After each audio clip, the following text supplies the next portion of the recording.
Amidst the arid highlands and canyons of the American Southwest, stretching from Colorado to New Mexico, Arizona, and Utah, lie the remnants of an ancient culture that has puzzled archaeologists for over 100 years. This is the ancestral Puebloan culture, formerly known as the Anasazi.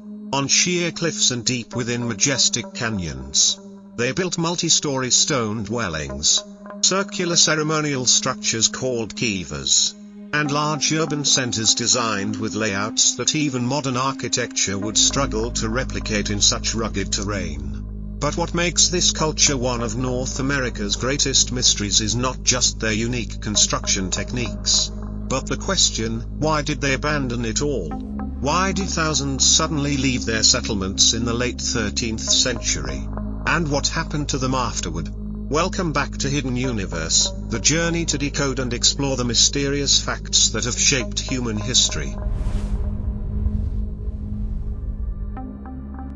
To understand the disappearance of the Anasazi, we must first look at their rise. From around 700 to 1300 AD, this culture thrived on the Colorado Plateau.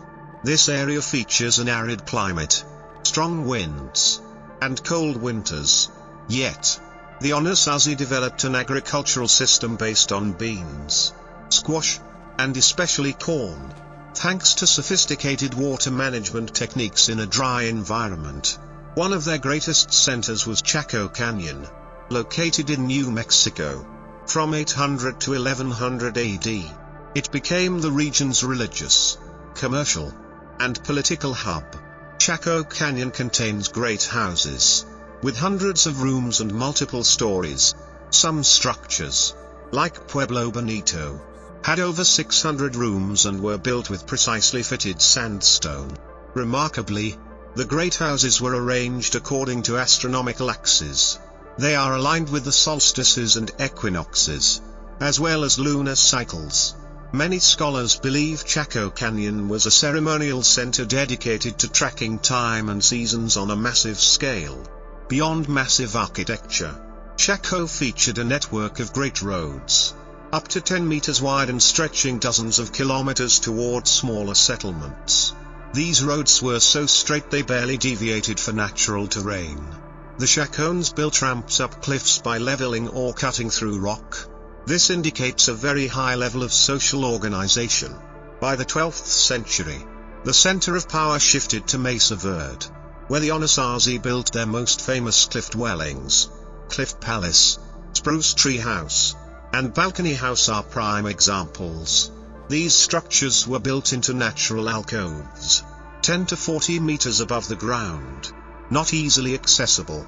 Yet the Anasazi turned them into complex residences with hundreds of rooms, storage, kivas, and sophisticated ventilation.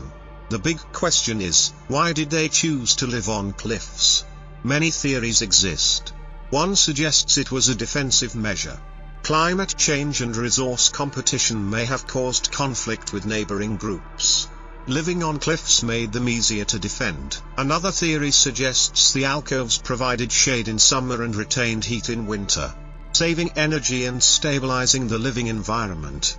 Additionally, evidence suggests the Anasazi viewed these alcoves as spiritually significant locations, tied to legends of their ancestors. A key element of Anasazi culture was the kiva system, circular ceremonial rooms built underground or semi-subterranean.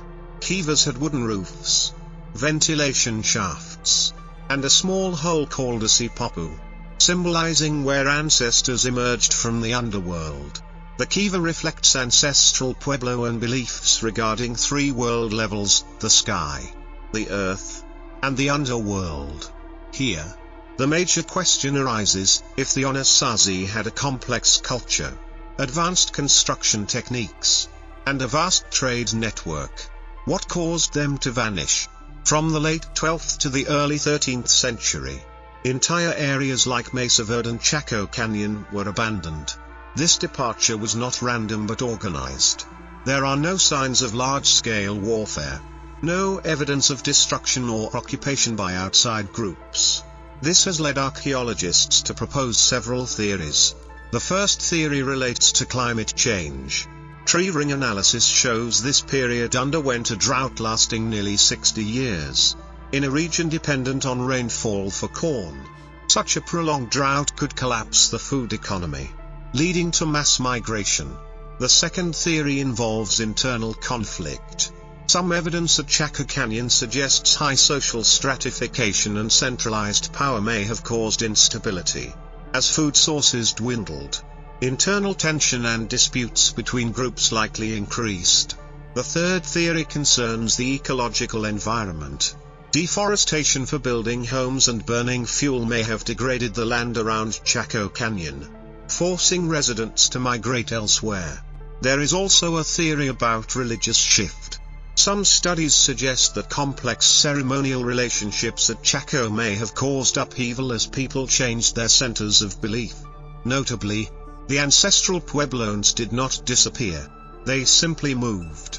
Their descendants are the modern Pueblo communities like the Hopi, Zuni, Akima, and Taos.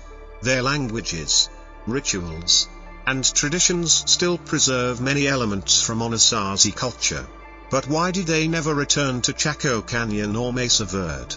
Many modern Pueblo people consider those places sacred, left behind by ancestors. They do not wish to re-inhabit those areas as they belong to the spiritual world. Today, Chaco Canyon and Mesa Verde are UNESCO World Heritage Sites. They show that pre-Columbian North America was not just scattered hunter-gatherers, but also home to civilizations that built massive structures, possessed complex societies, and astronomical thinking. The ancestral Pueblones show us that urbanization can thrive even in the most arid regions, provided humans know how to manage water, energy, and resources. They are a testament to human resilience and creativity in harsh environments. Hidden Universe decodes humanity. Those silent cliff dwellings reflect not only ancient engineering but also pose a question about civilization's endurance in the face of environmental change. In the next episode, we will approach a classic mystery of North American history, the Roanoke Colony. The first European community in the New World vanished without a trace, leaving only a single word carved on a wooden post. What really happened? I am Alex from Hidden Universe, where the hidden layers of humanity's secrets are still waiting for us to discover.